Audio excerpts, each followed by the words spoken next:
हरिओम। मेरा नाम नचिकेता कश्यप है। मैं कक्षा 8वीं का छात्र हूँ। मैं संत श्री आसाराम जी पब्लिक स्कूल आगरा में पढ़ाई करता हूँ। आज मैं आपके सामने गुरु अष्टकम प्रस्तुत करने जा रहा हूँ।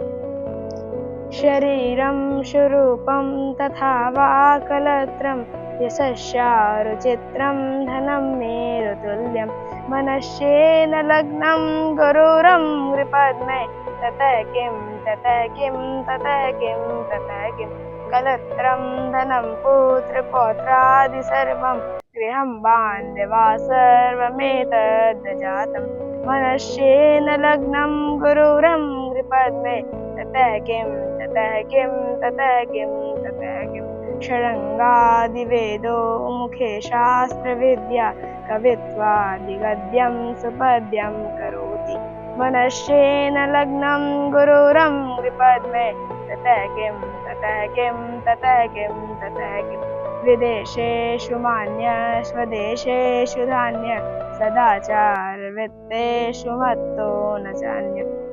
मनश्चेन लग्नं गुरुरं नृपद्मे ततः किं ततः किं ततः किं ततः किं षडङ्गादिवेदो मुखे शास्त्रविद्या कवित्वादिगद्यं सुपद्यं करोति मनश्चेन लग्नं गुरुरं नृपद्मे ततः किं ततः किं ततः किं ततः किं विदेशेषु मान्य स्वदेशेषु धान्य सदाचारवृत्तेषु मत्तो न चान्य मनश्चेन लग्नं गुरुरं नृपद्मे ततः किं ततः किं ततः किं ततः किं क्षमामण्डले भूपभूपालवृन्दे सदा सेवितं यस्य पादारविन्दं मनश्चेन लग्नं गुरुरं नृपद्मे ततः किं ततः किं ततः किं ततः किं यशो मे गतं दिक्षु दानप्रतापात् जगद्वस्तु सर्वं करे सत्प्रसादात्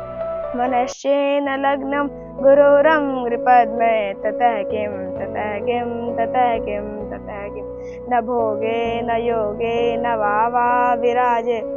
न कान्ता सुखे नैव वित्तेषु चित्तम् मनश्चेन लग्नं गुरुरं नृपद्मे ततः किं ततः किं ततः किं ततः किम् अरण्येन वाश्वस्य गेहेन कार्ये न देहे मनोवर्तते मे त्वनर्घे